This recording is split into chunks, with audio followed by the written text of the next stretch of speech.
The Utah Jazz have been on top of the Western Conference the past couple of years, but unfortunately they keep falling short in the NBA playoffs, having 3 first-round exits in the last 4 years. The Jazz finished as the 5th seed last season with a record of 49-33, but unfortunately they lost the first round to the Luka Doncic-led Dallas Mavericks. The Jazz finally had enough of the playoff struggle. The Utah Jazz jump-started their rebuild/retool situation after trading the 3-time Defensive Player of the Year, Rudy Gobert, for the Minnesota Timberwolves for 5 first-round picks. So it's clear that the Jazz are in asset collection mode by obtaining all those first-round picks by Rudy Gobert.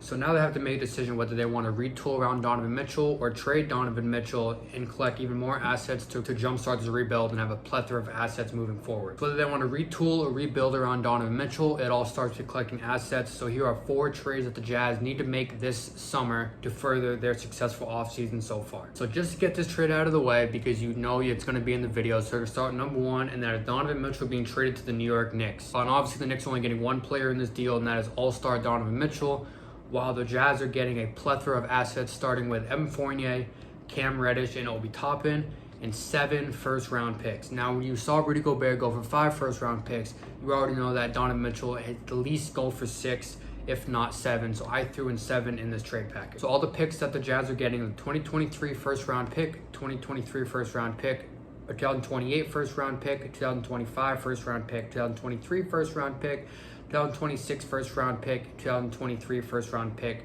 from various different teams that the Knicks have collected. Now, let's look at this from the New York side. New York is finally getting their all-star player they've been desperately needing for quite some time. So now they're going to have a lineup of Jalen Brunson, Donovan Mitchell, RJ Barrett, Julius Randle, and Mitchell Robinson. Now, that's not a bad starting lineup in the Eastern Conference. That's around the 4th, 5th, 6th seed in a very competitive East. And they'll finally have a fun basketball team that would hopefully make the playoffs consistently moving forward. Now it's time for Utah. So Evan Fournier is just in there for contract reasons. If this trade were to go down, he'd probably get waived. There's no point in keeping him on the team. Cam Reddish is a nice young wing with a lot of defensive potential, but he hasn't been tapped into yet. And then Obi Toppin, who's again another nice swing man, 4, 3, 5 sometimes. Just another great young player for the Jazz to obtain. And I don't need to go into all these draft picks. We all know how valuable draft picks are in this era of the NBA.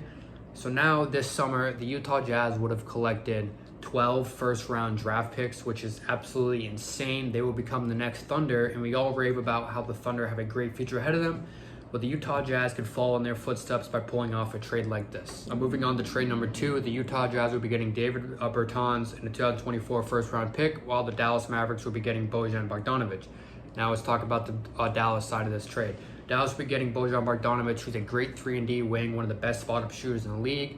He could average around 20 points per game alongside the great playmaker in Luka Doncic. And that's pretty much what they're getting. He has an expiring deal, so there's only guaranteed for 1 deal. That's why his value is not higher than it is in this trade. And look about the Jazz side. So they're getting a pretty bad contract in David Bertans. He can give you maybe a good night with 3 or 4 threes, but other than that, he's not shooting that efficiently. And he's really just, if he's not shooting, he's not a productive basketball player. So he's a bad contract at this point. But however, they're getting the 2024 first-round pick, which could be, mid-20s, early 20s maybe. But again, there's not that much value in Bojan Bogdanovic because he is an expiring deal. And again, Utah is just getting another draft pick to load up on their assets. So yes, I stole this one from ESPN. Don't come at me, but the Jazz will be getting Russell Westbrook, a 2027 first-round pick and 2029 first-round pick from Los Angeles Lakers, while Lakers will get Rudy Gay, Mike Conley, and Bojan Bogdanovic. Now, let's turn to the Lakers side of the ball here. So they're getting a great point guard in Mike Conley. He's a great starting level point guard. Not going to be all-star, not going to be a scrub. He's a great mid-tier point guard for them. We already talked about Bojan Bogdanovic, a great spot-up shooter who can give you 20 in every given night.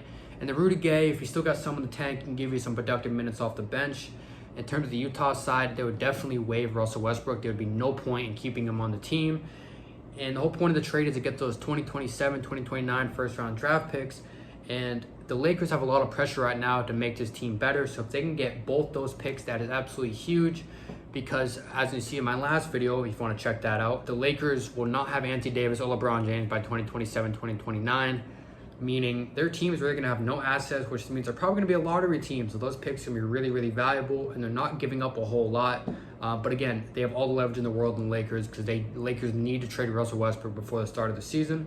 So in my opinion, this is a great trade for the Utah Jazz. And this trade also benefits the Lakers right now because Mike Conley and Bojan Bogdanovic are both expiring contracts, meaning that they will have their money off the books next season to sign maybe Kyrie Irving. Who knows? Let's move on to the last trade of the video. It's with the Memphis Grizzlies. And now the Utah Jazz will be getting Steven Adams, the 2023 first-round draft pick. And the Grizzlies will be getting Bojan Bogdanovic. So let's go to the Grizzlies side of the ball here. We talked about Bojan a lot in this video. Don't really need to go over what he gives the team one more time. So now for the Jazz, they will be getting Steven Adams, 2023 first-round draft pick. The only thing really valuable here is that draft pick. I know Steven Adams was a great player for the Grizzlies, and it might be kind of a question mark why they were willing to give him up. But Adams, as we saw in the playoffs, kind of played off the floor. Like, you don't need a player like Steven Adams to get you into the playoffs because that's what other players in the roster are there to do. And if you can't play him in the playoffs, then what's the point of really having him around? So the Grizzlies could be interested in giving him up for a 3-and-D player like Bojan. And thank you guys for watching the video. I'll see you in the next one.